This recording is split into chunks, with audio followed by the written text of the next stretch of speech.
Well, if any pictures get published in May, Okay, so that's just letting you know that this is being recorded and starting. And then we'll go ahead and start sharing our screen so that you can see the presentation. Oh, I'm sorry. Okay, wait, I can stop. Okay. So this is the new APA manual in spiral bound form. And just so you know, there's 3 copies at each of the libraries, and an additional that are for circulation, and additional ones that can remain there for reference. These are available from the APA. I do actually like the spiral bound version because the tabs make it very easy to go to the sections that you want to go to. It is a reference book after all. I don't think a lot of people read it from beginning to end. There's no electronic version that the library is able to license and make available to the whole community, unfortunately. But there are electronic versions that are available to individuals. So if you go to the APA website, they'll direct you to a couple of vendors who will sell you electronic copies for individual use, and you can direct your students to do that. I actually just discovered today that there is a concise version of this for students that APA has put together, which I think is just a distillation of what's in here that's of most relevance to students. And that you as instructors can actually request a desk copy or a review copy to look at if you're considering having your students purchase it. And since I just learned that today, we don't have any links to that right now, but when we maybe send you the PowerPoints later, we can include a link to that portion of the APA website. So now we can get started. So the new edition is, I think, very helpful. It addresses a lot of the problem areas that we certainly have encountered as librarians. And to begin with, it's much more student focused. The earlier versions of the manual were really geared for advanced researchers and did not address a lot of the problems that students have when referencing. Other changes are in using bias-free language. There's a section on writing annotated bibliographies that I think, particularly for those of you who are teaching in the graduate program, will find helpful. People often asked us, well, what's the APA format for annotated bibliographies? And there really wasn't one, and now there is. And there's also more support for accessibility, which we will discuss in just a moment. So right off the bat, the student title page has changed. And as you can see, there is no running head. So that is a major change. Because there's more of a student focus, APA is often giving 2 versions of some of their recommendations. So for through manuscript creation, you actually would put in a running head, but because this is student title page, there is no running head. And the formatting, I think, is a little different from the past. The title is bolded, and then there's 2 double spaces, and then some information about author and who the author's affiliation, and so on. So this is the new standard for the title page, and the page number is still included at the top right of the page. So other formatting changes are more font styles are acceptable. As you probably know, New Times Roman 12 was the only acceptable font, but in the interest of accessibility, they've learned that actually sans serif is more readable than serif. So other styles are now acceptable, and it's sort of up to the writer to determine which style would work best. We're not always writing for in print. We might be writing on the web, so you're given a lot more leeway with font styles. Another change is everything is double spaced. Almost everything. There's a few exceptions. You'll notice on the right, the example on the right side, the basic in-text citation styles. At the very bottom of that figure, there's writing. That is still single spaced. So there's a few exceptions to that, but generally everything is double spaced. Also, headings are streamlined. So it used to be a lot more confusing. Now all headings are in title case and bold-faced, and very easy to sort of see the organization here.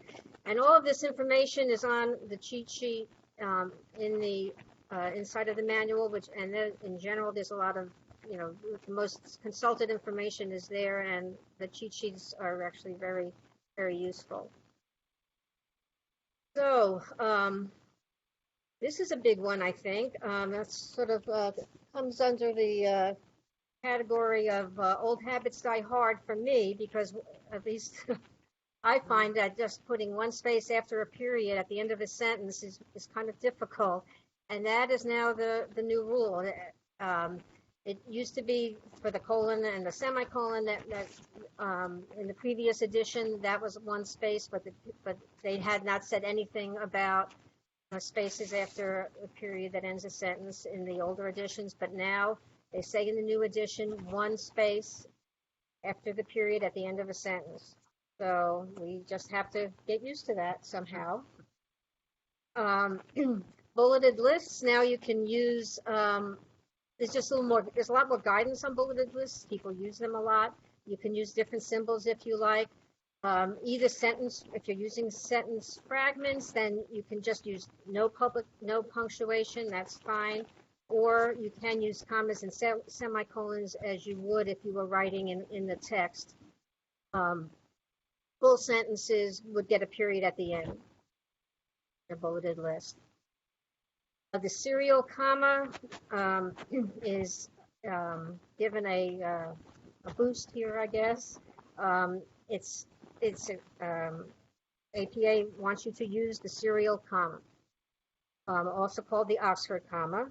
And I know there's discussions about this in the halls of the English departments throughout America, but it's debated. But APA now sanctions the serial comma. So the comma goes before and in a sequence of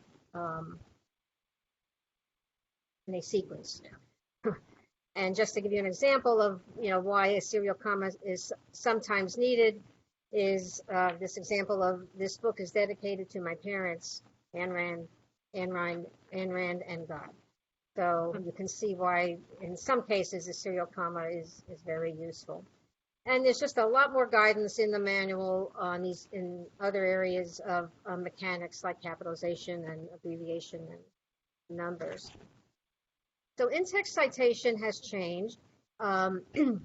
It used to be that if up to 5 authors were put in the first instance in an in-text citation, and then the first author's last name and et al. After that. The new rule is 1 or 2 authors. You put the names in for all of the citations, but if there are 3 or more authors, even with the first citation, you put in the first author's last name and et al. You never put in all of the authors. So that is a big change. Corporate authors can be given an abbreviation and used subsequently in the text, and you put that the abbreviation in brackets in the first time that you mentioned the organization. So there's a big change in the reference list for books. Publisher location is no longer used. So we used to have to figure out, well, if we have a big city like Paris, everybody knows you don't have, or a big city like New York, you don't have to put the state. How big is the city, and do you have to put the state? None of that's a problem anymore. You just put in you just leave out all the publisher location altogether. Throughout the manual, the DOI is encouraged anytime you can use it. or URL or the URL. The use of shorteners is encouraged. So that's actually very nice for the reference list because, we've all seen reference lists with, 3 lines of, string of URL or a long, long, long URL, which sort of made the reference list kind of ugly. So shorteners can be used to direct people to the URL. And so ebooks and print books, and we're going to talk a little more about this in a moment, are basically treated identically, as basically everything is in print versus online now. They're really not making much of a distinction.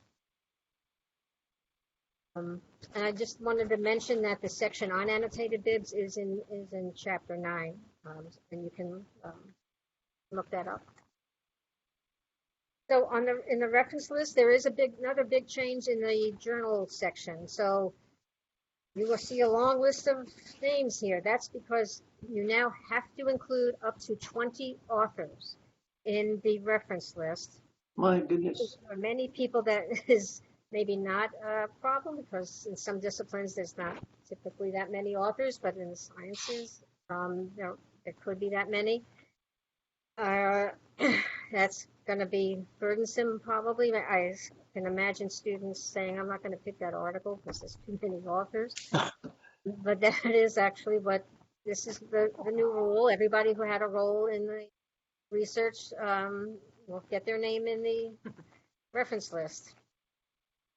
The issue number is included at all times. You may, if you really were into the weeds in APA, you probably know that you needed to put the issue number in when you had a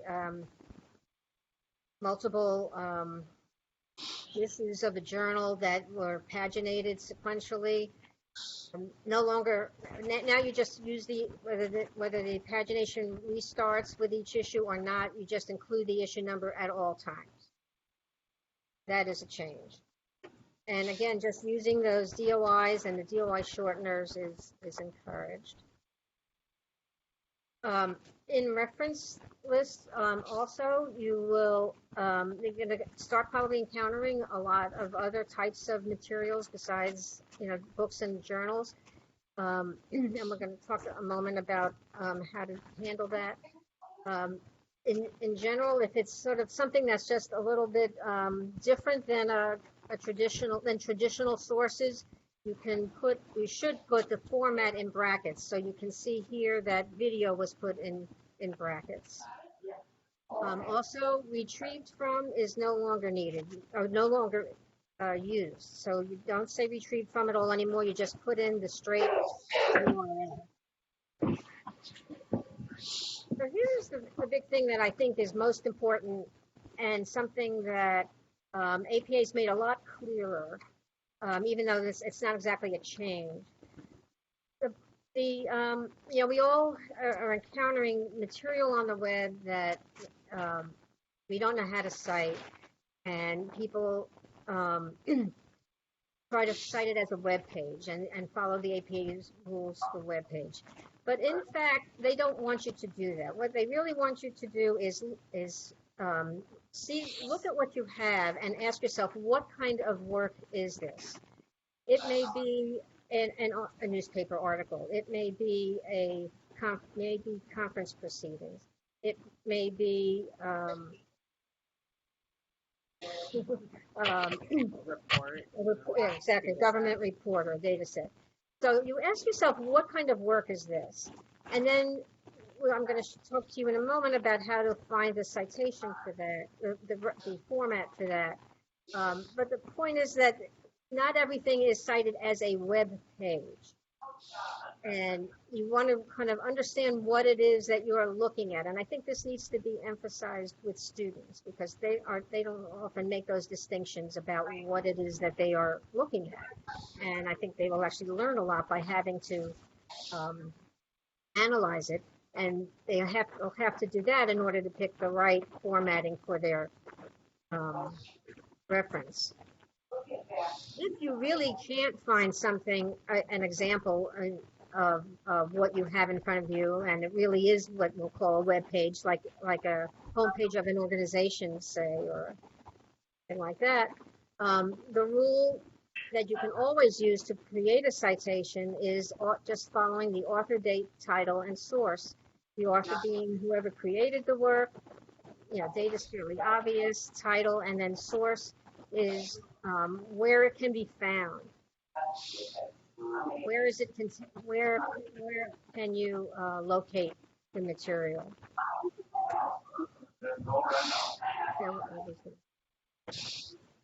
Let's skip that one for now. So the way in the manual that they have it set up, it makes it, I think, much easier than in the previous manual to find an example that will help you create your citation. So all of the 100-some citations that they give you for examples are listed by group.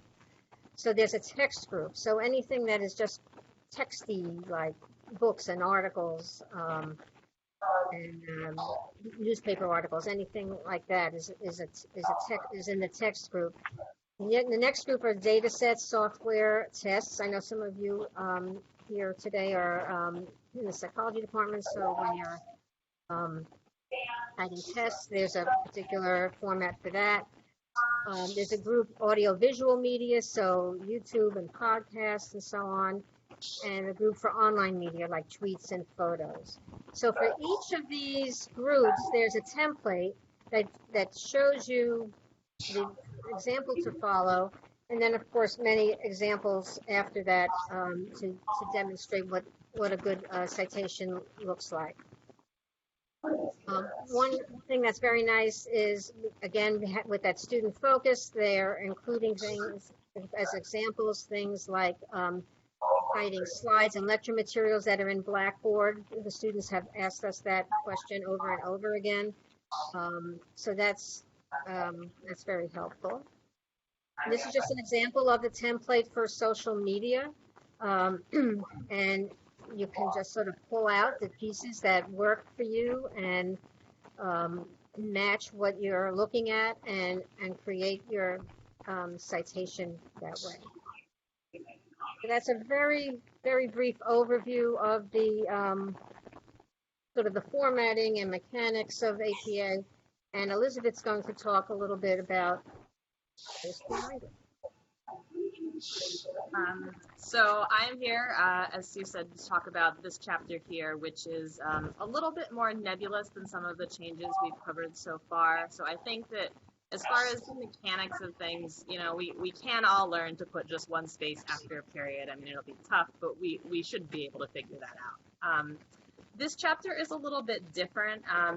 In the past, it was part of the chapter on writing clearly and concisely, but the APA chose to break it out into its own section this time around. And I think that is, it sort of emphasizes their commitment to this topic, and it's about more than just making things clear for your reader, but also about using inclusive language and thinking about the way that we write and the way that we talk and the way it comes off to other people.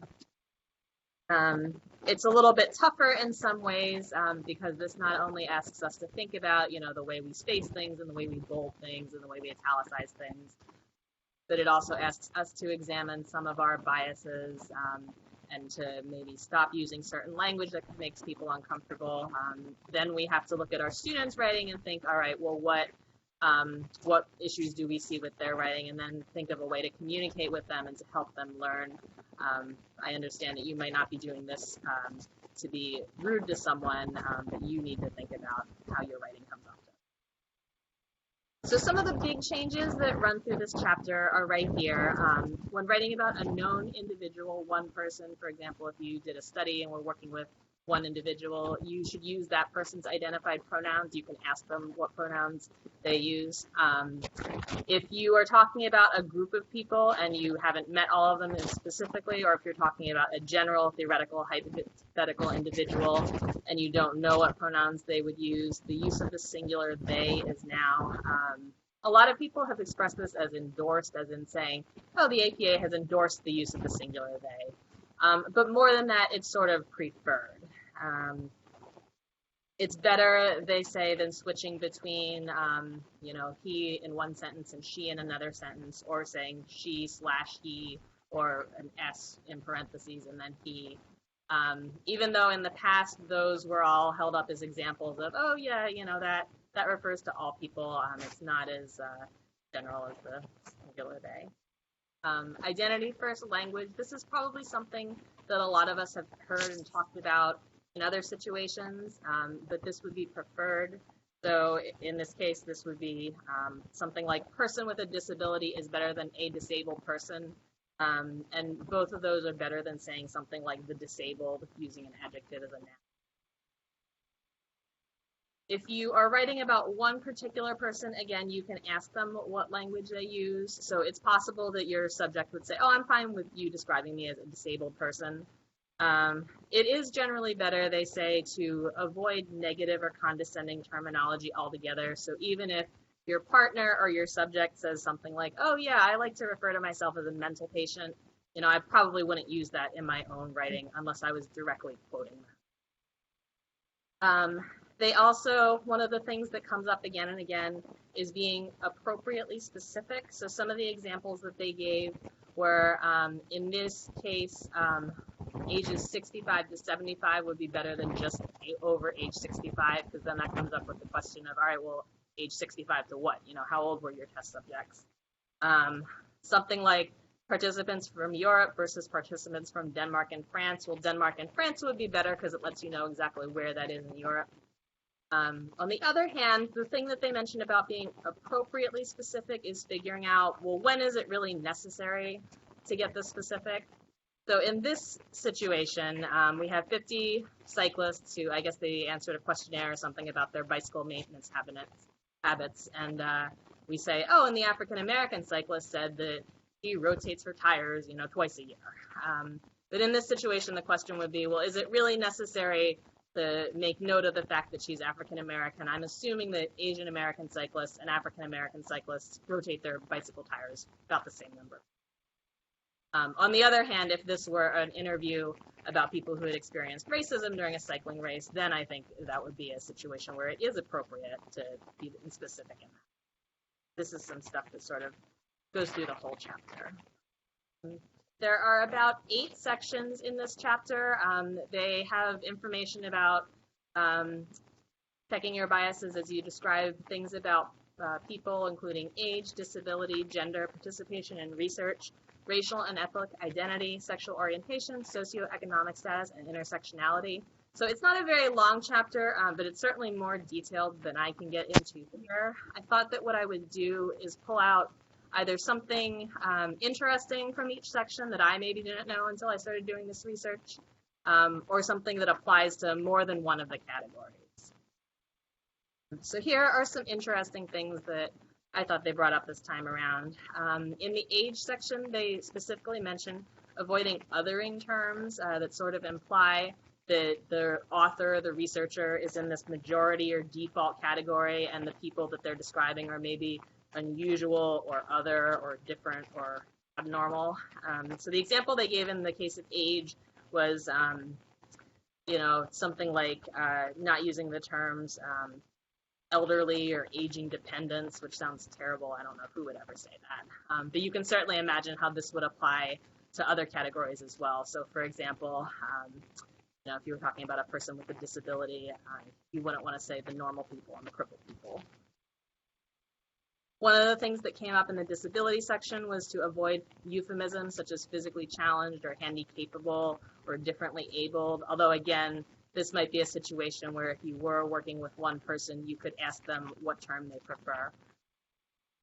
In the gender section, this was really interesting and not something that I had thought of at all, but they said that when you talk about people's pronouns, if you could use the term identified pronouns instead of preferred pronouns, since saying preferred implies that one could have a preference. So I know that for some of us, we probably grew up hearing the language like sexual preferences or preferred partner, but that's not necessarily a choice that one gets to make. Participation in research, they mentioned here that especially for the health sciences and the social sciences, Certain terminology may be more appropriate when you're talking about research participants. So the example they gave is that in a lot of the healthcare fields, people will be referred to as patients, but for a general audience, client might have a little bit more dignity. In the next 4 sections, so racial and ethnic identity has a lot of discussion about which terms are most appropriate for people of different racial and ethnic groups. The one thing that I didn't completely realize is that they would still capitalize both Black and white Americans, along with things like Asian American, European American. They also, here's another example of one of those othering terms. So sometimes the term minority can be difficult because then that sort of sets up the idea, oh, I'm the author and I'm in the sexual orientation. There's a good discussion on this. They do mention being cautious about terms that may have been in use once but are now outdated. So the term that they mentioned here was LGBT, which I'm sure a lot of us have heard and used over the years. It stands for lesbian, gay, bisexual, and transgender. But now there are people who identify in other ways that aren't represented by that acronym, but still might consider themselves to be part of this population. So some of us have probably seen some of the other newer terms that have come into use, such as LGBTQ, with or without a plus sign after it, and then LGBTQIA, again, with or without a plus sign after it. Unfortunately, it doesn't sound like there's one particular agreed upon term that's best to use.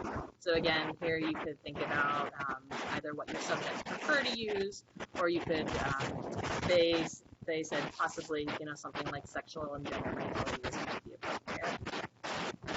In the socioeconomic status section, one suggestion they gave was to consider using strengths-based language instead of deficit-based language.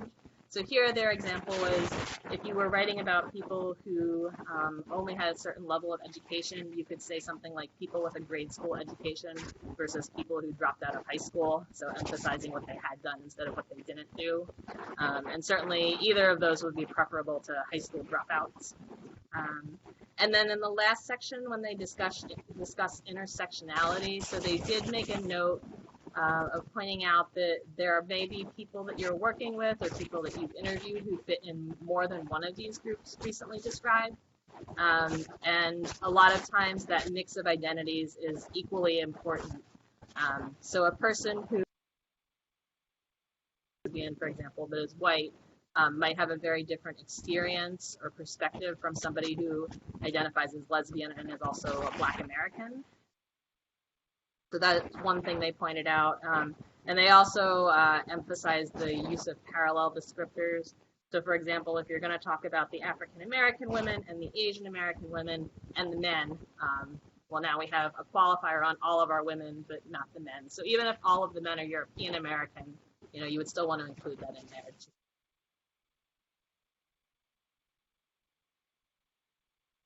So that's just sort of an overview of everything that's included in that chapter, and it's definitely an interesting read. I highly recommend it, especially since, like I said, it's a little bit more complex than just saying, oh, here's the number of double spaces.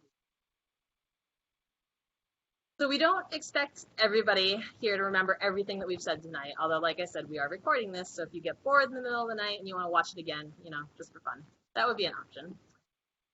But there are a number of tools that we offer and places to get help. So a couple of the ones that I'm going to mention right now are Zotero, Noodle Tools, and Mendeley. And some of you may have used these or had your students use them before. All of these are sort of programs or websites that will allow your students to keep track of the sources that they're citing, and then create their list of citations or references or bibliography in the right format. So Noodle Tools is sort of the one that has the lowest barrier to entry. It's a website where your students sign up for an account, and they can keep track of all the things that they've looked at. It actually has a lot of features that I never use. So you can create virtual note cards and make a virtual outline. It can integrate with your Google Docs account if you write your paper in Google Docs. You can give access to your professor if they want to see your work, or you can work with other students. Like I said, these are all things that I never use because why would I want to do any of that? But at the very end, then you can take that list of sources that you've saved and create a bibliography in the right form. So it's relatively easy to use. There's a lot of copying and pasting with Moodle tools. It only offers 3 citation formats, APA, MLA, and Chicago. So for a lot of students, that's sufficient. At the moment, they have not updated to the newest version of APA. I'm assuming that they're going to get to that over the summer. I think sort of like us, they were waiting to see the changes, and then they have to actually. And as I understand it, a lot of the programs here at Stevenson, especially the SEO program, we're sort of waiting until the summer or fall to move toward the 7th edition as standard. But it does depend on the classes. I had some in-person students today. Okay, more power to you. So Zotero and Mendeley then are sort of the next level up here. They work on a model where you install a program on your computer that will help keep track of the sources that you use. And then they both integrate with your word processor so that you can add in-text citations as you're writing and then generate your list of references or your bibliography at the end. So they are both much more full-featured. They offer more citation styles. I'm sure that doesn't really matter to you since you're all here for APA. But we have people, for example, who are using CSE or ACS, and they're using. It is a little bit more work to get set up, especially in the beginning. But they both offer a lot more features than Noodle Tools, which is nice. So usually, with the students, a lot of times we encourage them to try Zotero first, partly because it's free and open source and it's available for a number of different platforms. Mendeley is a paid product that we get through one of our vendors. So if anybody has used Science Direct, it's the same company that makes Science Direct. And it is very nice as well, but students won't keep their accounts when they graduate. So we've actually been sort of asking the faculty, hey, if you're into trying this, Mendeley would be a good candidate. The other thing that we have here is a lot of links to helpful guides online. So these first couple, yeah, I'm sorry, we'll have to fix that before we send out the PowerPoint. So these first 3 links that we had were all for the APA blog. There is the APA's website where they have these grammar and style guidelines. There are a number of instructional aids. And then there's also a blog where they post, regular entries and they take questions and answer them. Some of you may remember the old APA style blog for the 6th edition where you could write to them with your citation question and they would either get back to you by email or if it was a really good question, sometimes they post it online for other people to see. We also have our own guides online on our website.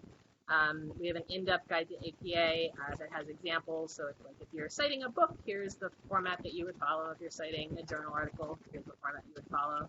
That has also been updated for the 7th edition. We've tried to keep some information for both editions online for right now, just because, as I said, some of our faculty haven't moved to the 7th edition yet. Some are willing to, but aren't pushing it for their students, and some are saying, I don't really care which version you use, but it has to be right, so don't use a mix of the 7th edition. Okay.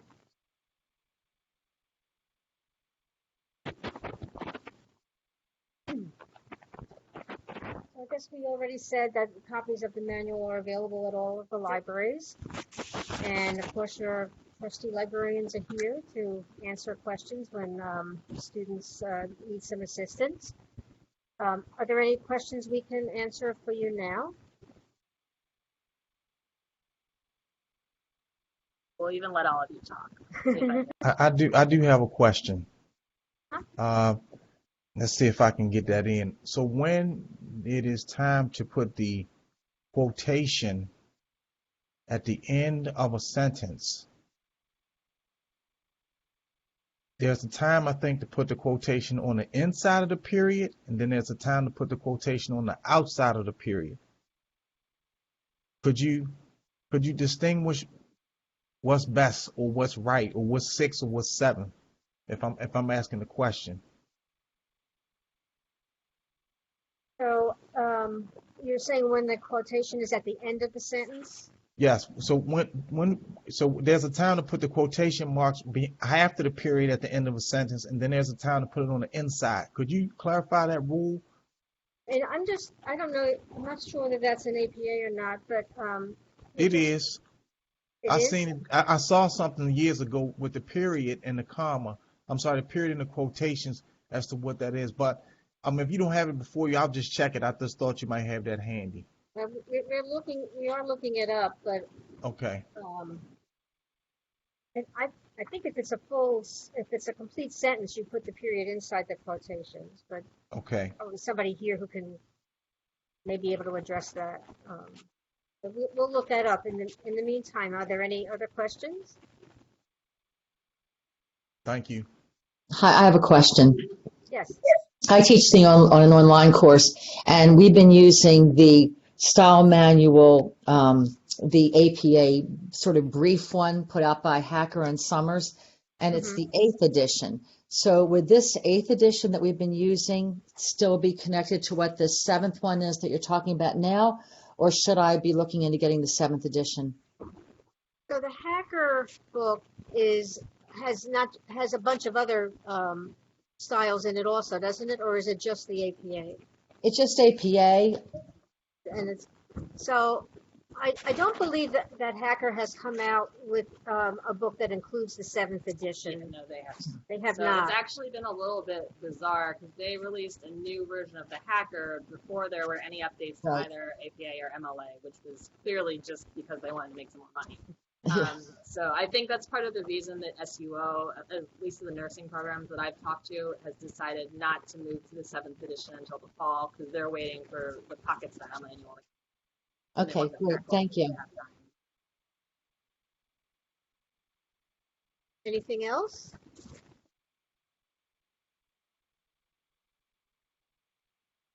Is this helpful to you, or Yes, very helpful. And so I think the best place to start with the question about the quotes would be page 270 to 273-ish. They have a table with a bunch of examples of direct quotations cited in the text. And then some of them they have, the punctuation inside the quote marks, and some they have it outside, and then they'll explain why which is correct or incorrect. Okay. Thank you, Elizabeth. I should also say that because this manual is more geared for students, they say a couple different places that this is what you should do unless you have instructions from your instructor that say otherwise. So, for example, I know many instructors would like students to put in the link to the library's databases, to the specific articles when students are citing library material in their papers. Now, AP doesn't really want you to do that, but you may feel that you would like to just have a quick link to that material instead of having to look it up, which is basically what you'd have to do if you followed APA's guidelines.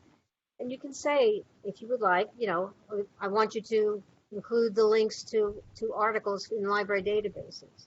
And I think there may be other situations where, for your convenience or you think it would be valuable for the students to do it a different way. That's certainly your prerogative.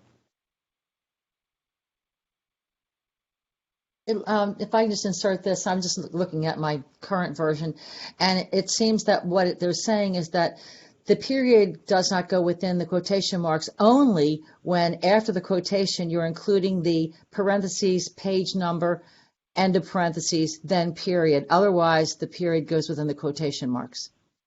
Okay. Okay.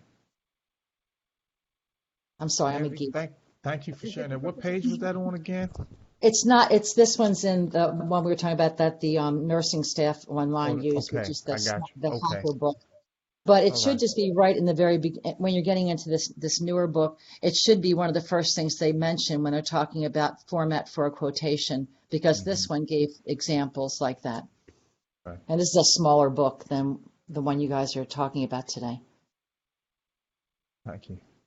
I also want to mention, Elizabeth already pointed you to the APA website, but there's a lot of guidance there, and you may not, not all the students may end up buying the full manual, but For a lot of what they'll need, they will actually be able to find that on the APA website.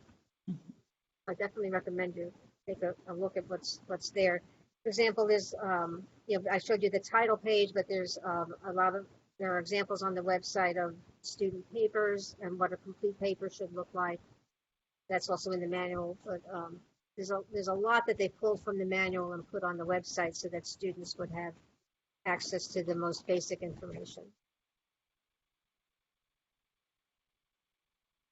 Anything else we can address here?